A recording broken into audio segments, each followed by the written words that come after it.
Praise the lord. ఈరోజు దేవుని వాక్యము మాదిరికరమైన జీవితము. కాబట్టి మాసిదోనియాలోను అకయాలోను విశ్వాసులందరికీ మాదిరి అయితిరి. 1 తెస్సలోనికలు 1వ అధ్యాయము 7వ వచనం. తెస్సలోనికలో ఉన్న సంఘ విశ్వాసులను బట్టి పౌలు వారిని అభినందిస్తున్నాడు.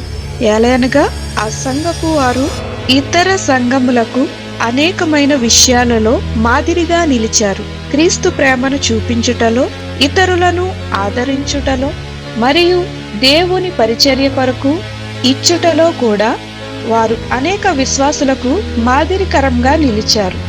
మరియు వారి యొద్ద నుండి ప్రభు యొక్క వాక్యము మాసిదోనియాలోను అకయాలోను మ్రోగెను అని పౌలు వారిని గూర్చి ఉప్పొంగుతూ రాస్తున్నాడు. వారు కేవలము మాటలలో మాత్రమే కాదు గాని తమ క్రియల ద్వారా కూడా క్రీస్తును కనపరిచారు. ఈరోజు మన జీవితాలు ఏ విధంగా ఉన్నాయి? మనము క్రీస్తుకు మాదిరిగా జీవిస్తున్నామా? ప్రార్థన. ప్రభువైన యేసు, నీవు చూపించిన మాదిరిలో మేము కూడా జీవించుటకు కృప చూపమని యేసు నామములో అడుగుచున్నాము తండ్రి. ఆమేన్.